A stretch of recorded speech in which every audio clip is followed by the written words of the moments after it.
एक बार फिर से आपका मेरे चैनल में स्वागत है। अधिक मास श्रावण मंगला गौरी व्रत करना बहुत ही फलदायी होता है। इसे अवश्य करनी चाहिए। सावन में जितने भी मंगलवार पड़ते हैं उसमें मंगला गौरी व्रत किया जाता है। इस बार अधिक मास पड़ रहा है तो इस बार मंगला गौरी व्रत जो है अत्यधिक फलदायी है। इसे अवश्य करनी चाहिए। आइए जानते हैं इसको कैसे करते हैं और इसकी कथा क्या है। तो पहले हम लोग विधि जानते हैं। मंगला गौरी व्रत सावन मास में जितने भी मंगल आते हैं किया जाता है। इस दिन गौरी जी का पूजन किया जाता है। यह व्रत केवल महिलाओं को करना चाहिए। पूजन से पहले स्नान करें। इसके बाद एक पाटे पर लाल और सफ़ेद कपड़ा बिछाकर सफ़ेद कपड़े पर चावल की 9 और लाल कपड़े पर गेहूं की छोटी छोटी ढेरी बनवाएं। उसी पाटे पर थोड़े से चावल रखकर गणेश जी की मूर्ति रख दें तथा पाटे के एक कोने में गेहूं रखकर उस पर जल से भरा कलश रखें। एक आटे का दीपक चौमुखा बनाकर जलावें। 16 अगरबत्ती जलाकर फिर पूजन शुरू करें। सबसे पहले गणेश जी का पूजन करें, फिर जल से भरे कलश का पूजन करें। एक मिट्टी के पात्र में गेहूं का आटा रखकर उस पर सुपारी रखें और जो भी दक्षिणा रखनी हो उसे आटे के अंदर दबाकर रखें। इसके बाद चावल की 9 ढेरियों का भी पूजन करें। इन पर केवल जनेऊ नहीं चढ़ाया जाता है। बाद में मंगला गौरी की मिट्टी की मूर्ति बनाकर एक पाटे पर बिठा दें।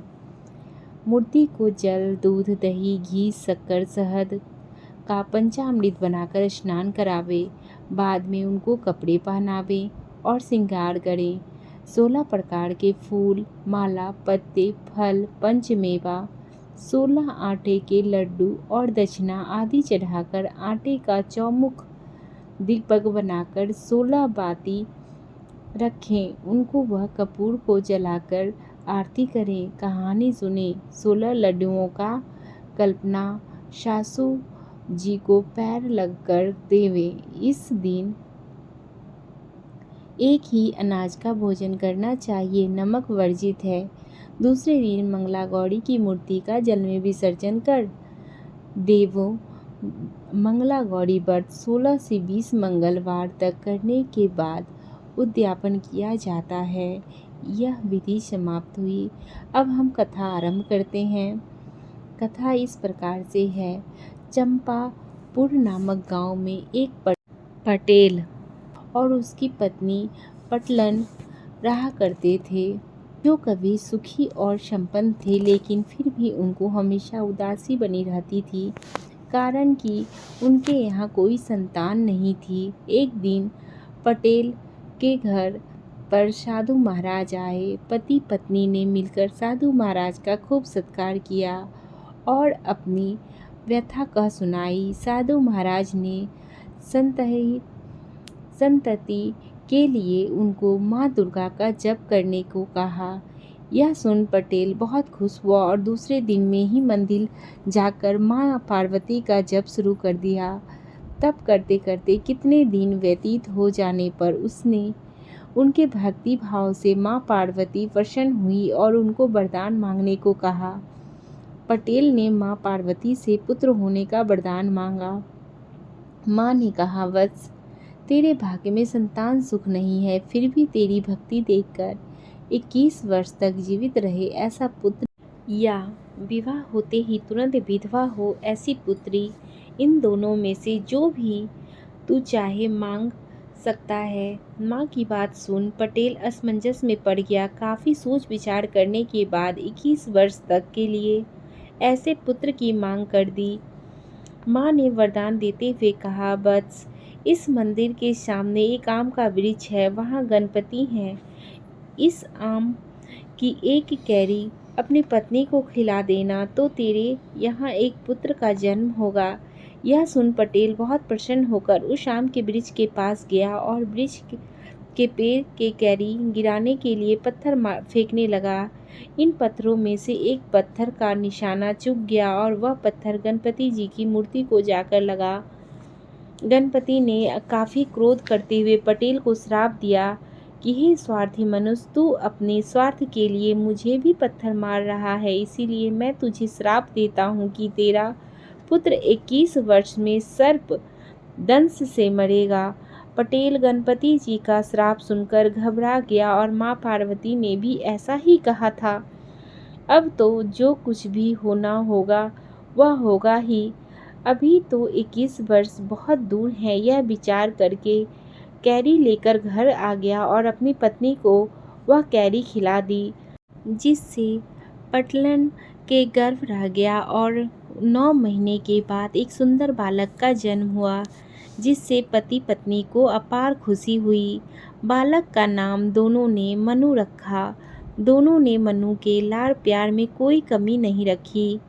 इस प्रकार धीरे धीरे मनु 20वें वर्ष में आ पहुंचा। तब पुत्र के विवाह हेतु पटेल अपने पुत्र को लेकर बाहर गांव गया। इस गांव के बाहर एक तालाब देखकर पिता पुत्र तालाब के किनारे भोजन करने बैठ गए। इतने में गांव में से 2 कुमारी लड़कियां तालाब पर कपड़े धोने आई। कपड़े धोते समय आपस में दोनों बातें कर रही थी।